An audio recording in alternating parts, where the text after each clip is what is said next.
eventually turned herself in. She's expected to be charged with attempted murder in the 2nd degree. Number 8. Emma Jane Magson. A night out in Leicester, England, ended in disaster for 26-year-old James Knight. On March the 27th of 2016, he and his 28-year-old girlfriend, Emma Jane Magson, were in a cab, going home after a night of drinking. They began arguing so intensely that the driver asked them to get out of the vehicle. They started walking as they continued to fight, and at some point, Knight pushed Magson into a parked car, making her fall to the ground. The argument continued after they arrived at Magson's apartment. At some point during their escalating confrontation, the woman grabbed a steak knife and stabbed her boyfriend through the chest, inflicting a wound 4.5 inches deep. She then waited 45 minutes to call the emergency services. The neighbors were reportedly awoken by Knight as he was screaming that his heart was bleeding. When Magson finally called the emergency services, she lied to the dispatcher about the gravity of her boyfriend's wounds and didn't mention that she'd stabbed him. Ambulance, tell me exactly what's happened. I don't know. My boyfriend's here and he's making weird noises. Right, what was he doing to make... What? I don't know. He's got a lot of blood in him. James, look at me, please. Do you want an ambulance to come and take him to the hospital? I don't know. I don't know if there's something up with him or he's just playing me about. Is his eyes open at all? Is he awake? Well, to be honest, it looks like he's sleeping, but it ain't how he normally sleeps because I live with him, so it ain't how he normally sleeps, that makes sense. Right. It looks like he's had a fight with someone. We'll get someone sent over to him. It's been arranged. I mean, might take... Don't worry about it. You've been out drinking all night? Yeah, if I'm a bit honest, I think he took some drugs. I just think he's too smashed, that's what I think. Knight eventually died, and even though she claimed to have acted in self-defense, Magson was sentenced to 17 years in prison. Number 7. Cordelia Farrell told police officers after being arrested for the assault of her 36-year-old boyfriend, Wayne Coventry. The British couple had been involved in what their friends and family described as a toxic relationship. In September of 2019, Farrell attacked her lover, allegedly dragging him by his testicles and biting his private parts. 1 month later, Coventry and Farrell got into an argument at the home of the former's brother in Bromsgrove, Worcestershire. As the fight got heated, Farrell grabbed a kitchen knife and stabbed her partner to death, piercing his chest and puncturing his aorta. The horrific scene happened in front of their friends, who later said they saw the woman grinning as she was pulling the knife out of the man's chest. At first, Farrell fled the scene, but later turned herself in to the authorities. In October of 2020, she was jailed for 10 years by the Worcester Crown Court for the manslaughter of her boyfriend. Number 6. Emily Javier. Emily Javier waited until her boyfriend Alex Lovell was in bed before attacking him with a samurai sword after she'd become suspicious that Lovell was cheating on her. First, she found the Tinder app installed on his phone. Then she found strands of red hair in the shower drain at their home in Washington, USA. The woman reached her boiling point after Lovell came home one evening and ignored her. She went and taped a samurai sword to the side of their bed, and when they went to sleep, she hid his phone so that he couldn't call for help. When the lights went out, Javier reached for the sword and launched a frenzied attack, leaving Lovell with numerous stabs and cut wounds. As the man lay curled up in a pool of his own blood, Javier decided to call 911. 911, can I help you? I just stabbed my boyfriend. Okay, what is the address there? Okay, and tell me what happened. Okay, what? I stabbed him. Okay, is he awake? He's dead. I think he's dead. Okay, what is your name? Emily. Okay, where did you stab him? He's sleeping in the bedroom. No, where on his body? Where on his body? Everywhere. Everywhere. Okay. Can you get a clean, dry cloth or a towel and put it right on the wound? Okay, Emily, where is the knife right now? It's by him. I use a sword. You used a sword? Okay. Yes. Okay. Emily, they're on their way as fast as they can. Is your door unlocked already? Lovell was taken to the hospital, where doctors had to reattach some of his fingers and managed to save his life. Javier pleaded guilty to attempted first-degree domestic violence murder in court and was sentenced to 19 years in prison. Number 5. Thomasine Bennett. 67-year-old Thomasine Bennett was arrested in February 2017 after beating her boyfriend to death with a metal bat for 36 hours straight. She and 63-year-old boyfriend Walter Mack Clark were at Bennett's apartment in Northeast Washington. On February the 17th, officers received complaints of disturbance from Bennett's neighbors. They went to investigate and were met by Bennett, who took them to see the unresponsive naked body of her boyfriend, barricaded in a closet in a fetal position.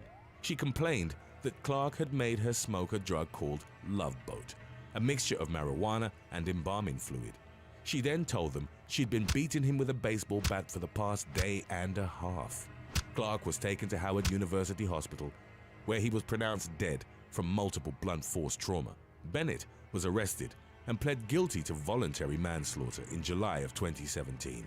The woman was sentenced to 10 years in prison by the Superior Court of the District of Columbia. Number 4. Samantha Adeokan. Just a couple of days before Christmas on December the 23rd of 2013, 41-year-old Samantha Adeokan and her musician boyfriend, Peter Davigan, were drinking at the latter's apartment in Stoke-on-Trent, Staffordshire, England. An argument erupted between the two, and in a drunken row, Adeokan began hitting her partner with her fists, feet, and a metal guitar stand until he became unresponsive. Instead of immediately phoning for help, Adeokan called her daughter, telling her she'd gotten in a fight with Davigan and that in self-defense she'd left him unconscious. The woman's daughter urged her to call for help, but the woman said she needed to change her clothes first, as they were covered in blood. She then proceeded to smoke cannabis, and only after 40 minutes did she finally call the emergency services. Paramedics arrived at the scene to find that Davigan had suffered internal bruising and bleeding and alerted the police. At first, Adeokan claimed she'd merely pushed her partner while trying to defend herself during the fight. However, post-mortem tests revealed that Davigan had been hit even when he was on the ground in a curled-up position. The woman was found guilty of murder and consequently jailed for life. Number 3. Sarah Boone. What a 42-year-old Florida woman first described as a game of hide-and-seek gone wrong was later revealed to have been a revenge murder. Sarah Boone and her boyfriend Jorge Torres had been drinking at their home in Winter Park on the night of February the 24th of 2020.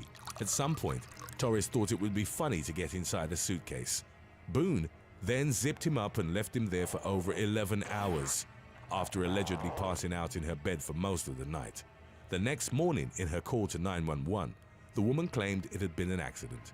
Okay, is he hanging from somewhere or what, ma'am? No, I pulled him out of the suitcase. I tried giving him CPR. Okay, so he was in a suitcase? Yes, and I fell asleep. How old is the boyfriend, ma'am? 42-year-old male. All right. Is he awake at all? Is he conscious at all? No, he's purple. Is he breathing? No. All right. I need you to get him on the floor, flat on his back for me, okay? I did. I tried giving him CPR. All right. I tried giving him CPR. Yeah, okay. But nothing happened. He's purple. Are you right by him now? Yes. Okay. Lay him flat on his. Okay, ma'am. All right, listen to me. Listen to me. I want you to lay him flat on his back for me on the floor. I did. Removing the pillows. Okay. Yes, I did. All right. Okay. He's stiff and purple.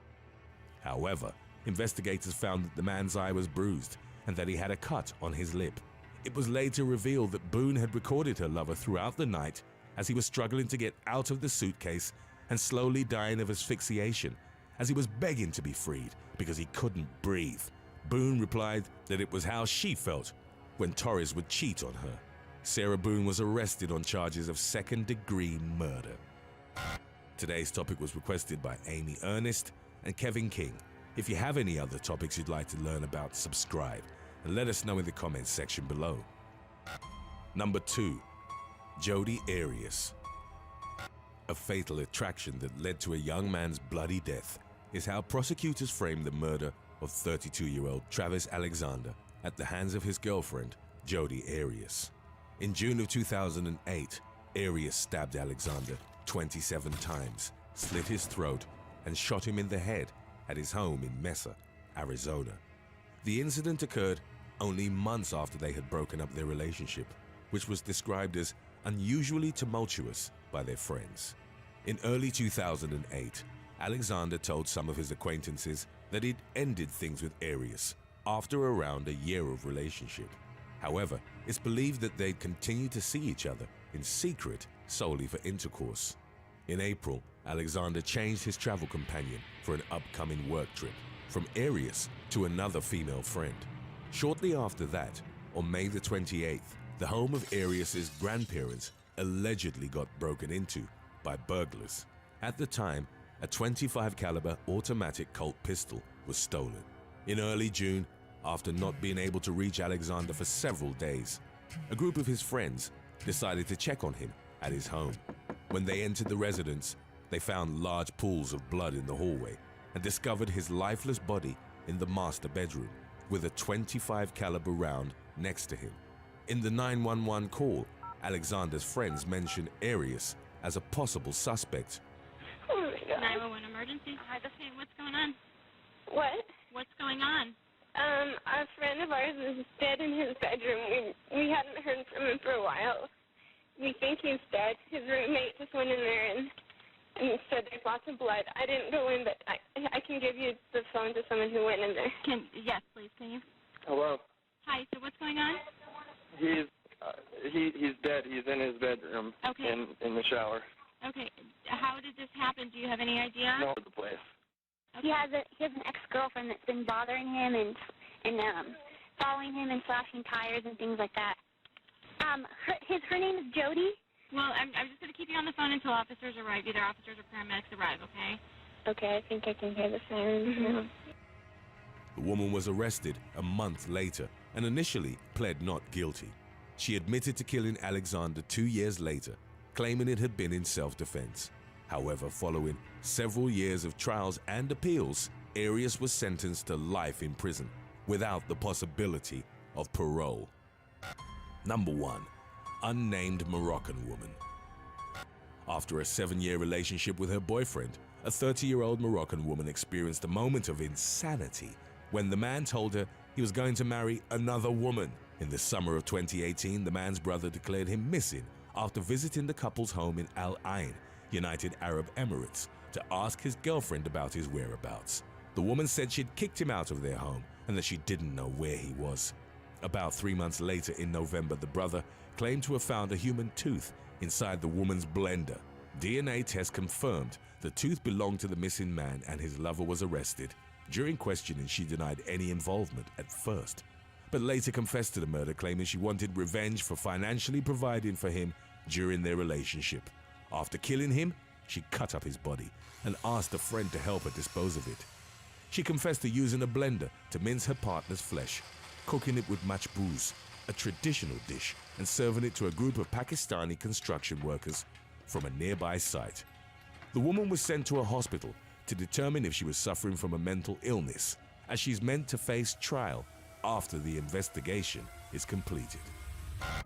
Thanks for watching. Would you ever date someone that you know has cheated in previous relationships? Let us know in the comments section below.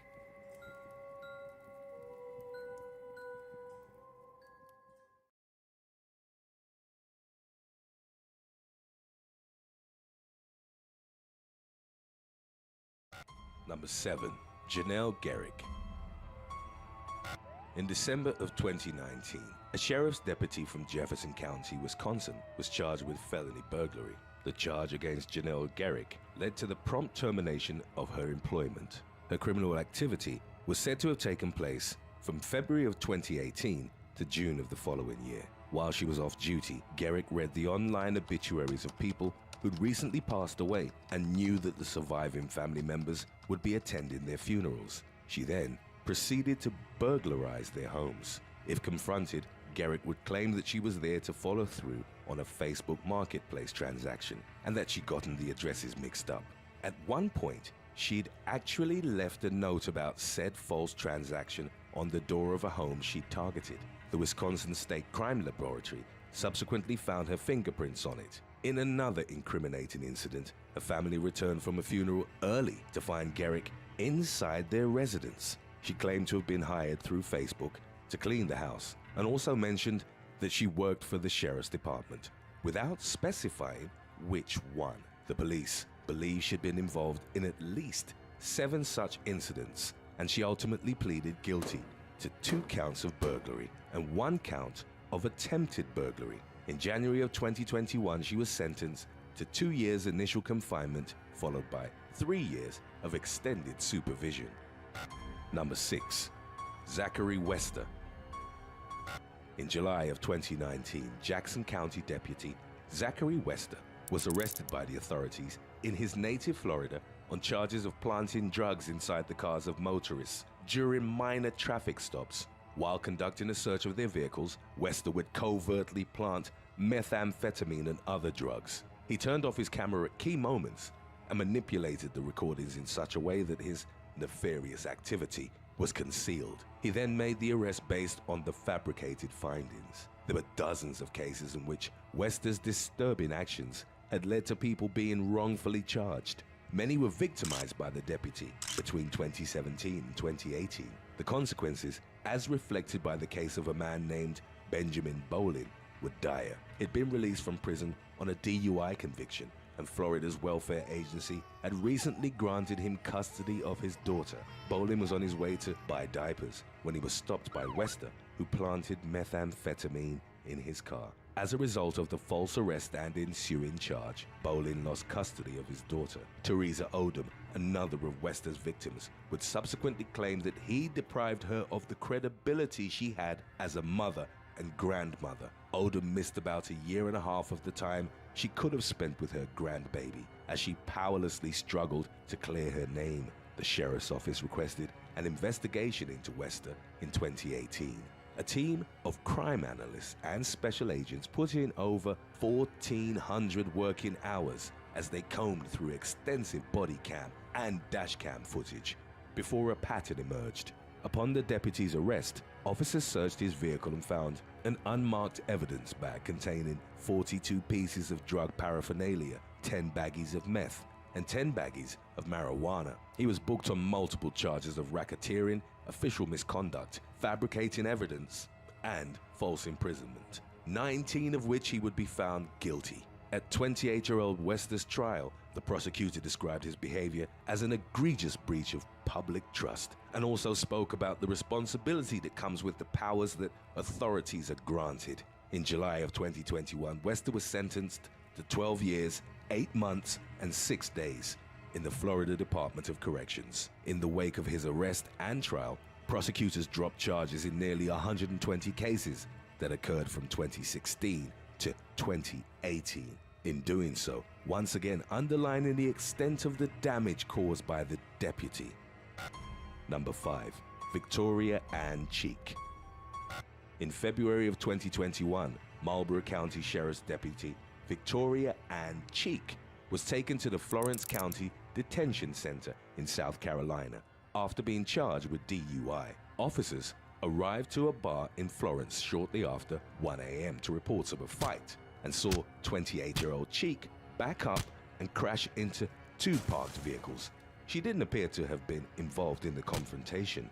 Officers approached her and she agreed to take several field sobriety tests.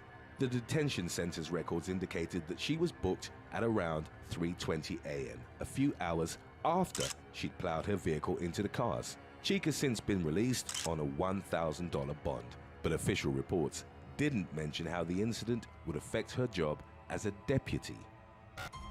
Number 4. Shauna Bishop. A California woman who'd previously worked as a deputy was sentenced to 1 year in prison in September of 2020 after pleading guilty to having unlawful relations with a minor. The charges stemmed from the events of April 2019. Bishop, a deputy for the Sacramento Sheriff's Department, had recently ended a relationship with a co-worker. The man, whose name wasn't released, told his ex-wife that he wasn't comfortable with the way Bishop, a woman in her mid-40s, was behaving around their son, aged 16. Nevertheless, the 2 women had become friends, and as an enforcer of the law, Bishop was asked to come and speak to the teenager about his drinking and marijuana use. She was even invited to spend the night at their home on April the 28th. That night, after the mother had fallen asleep, Bishop went to the teen's room and engaged in intercourse with him. The legal age for consent in California is 18.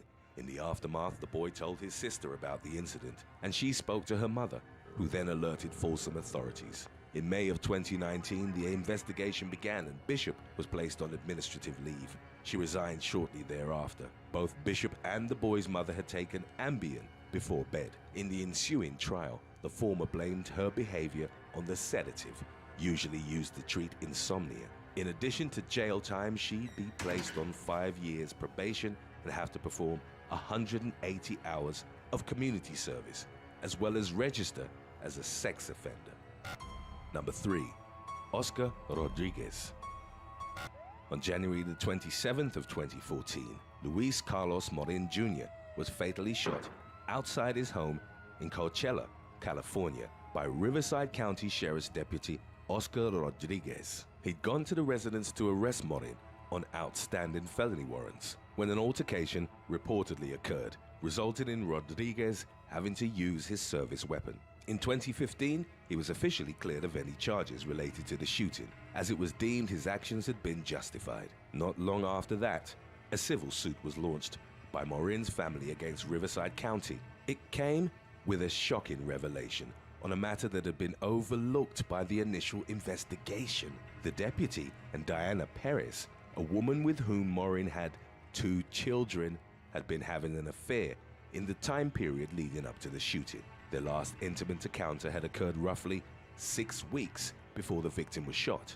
The suit alleged that Perez had broken off the affair and that Rodriguez executed Morin out of jealous rage. The deputy resigned from the sheriff's office in 2016 as the love triangle revelation had prompted a murder investigation. Evidence suggested that on the night of the killing, Rodriguez had hid in the bushes near the victim's home and ambushed him as he returned from a family event. He kicked him in the back of the knee, pinned him to the ground, and fired a round into his back. Rodriguez didn't call for an ambulance until backup arrived at the scene. Text messages, phone records, and statements indicated that he'd been pressing Perez for months about Morin's whereabouts. She sent him a text message with a map indicating Morin's location on the night of the shooting.